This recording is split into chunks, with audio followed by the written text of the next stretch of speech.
karunianya, kita dapat berkumpul bersama dalam acara peluncuran pendidikan dokter spesial hospital base.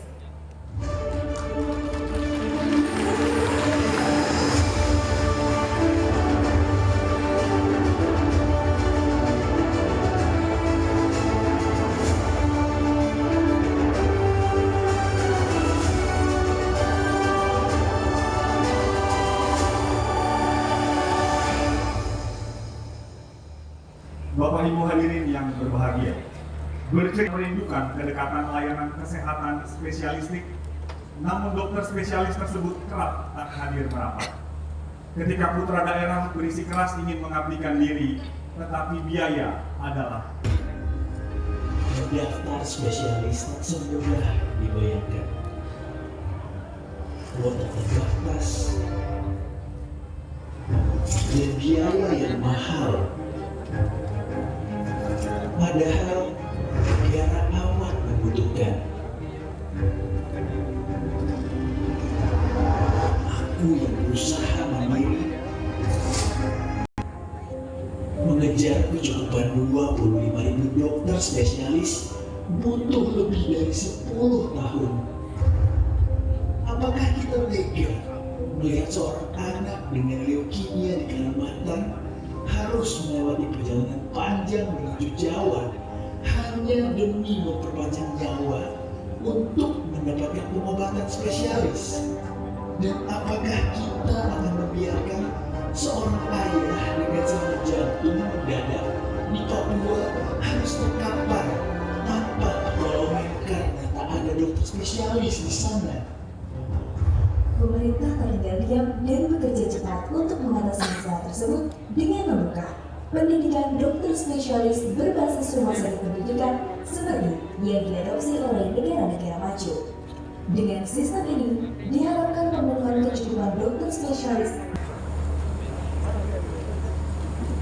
Yang saya hormati Bapak Presiden Joko Widodo, semua Om Swastiastu, Namo Buddhaya, Salam Kebajikan.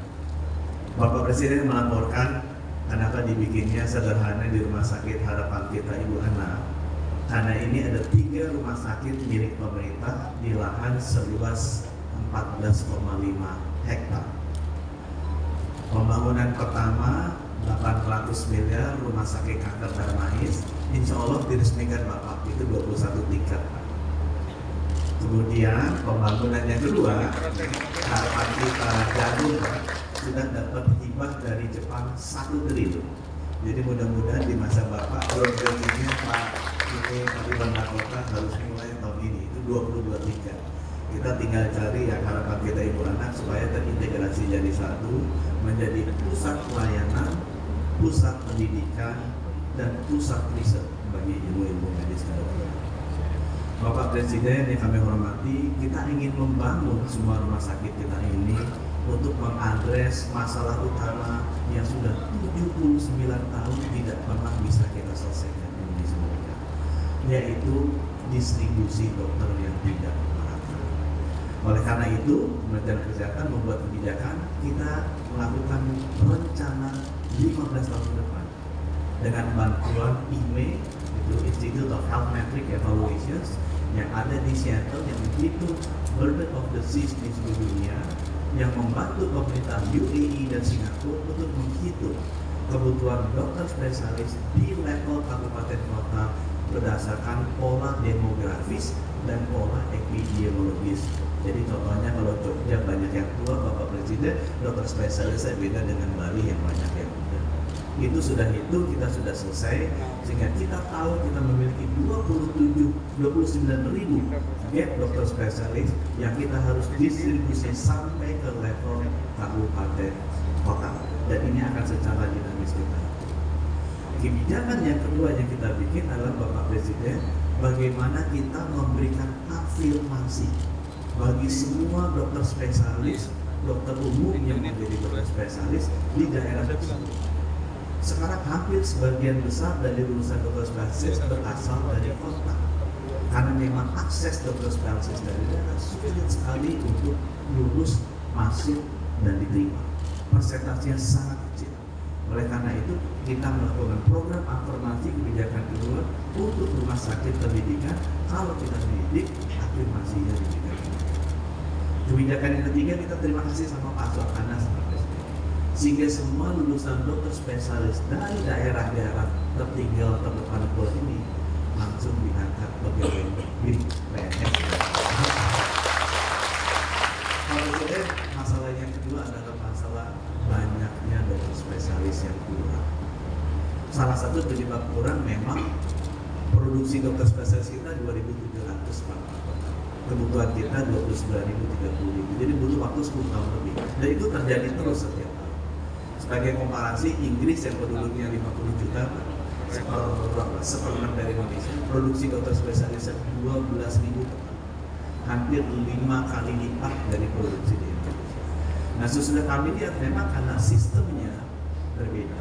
Itu sebabnya pada kali ini kebijakan keempat yang kita bikin, kita membuka pendidikan berbasis rumah sakit dan kolegium, karena memang ini yang dilakukan standar di seluruh dunia. 420 rumah sakit pendidikan sekarang akan mendampingi 24 fakultas kedokteran yang sudah melakukan pendidikan spesialis, sehingga bukan hanya 24 yang bisa produksi, tapi dari tambah lagi. Sama seperti pendidikan dokter spesialis di dunia, tidak usah bayar uang kuliah, tidak usah bayar uang. Mereka akan menjadi tenaga kontrak dari rumah sakit, sehingga mereka mendapatkan benefit yang normal seperti tenaga kerja lainnya.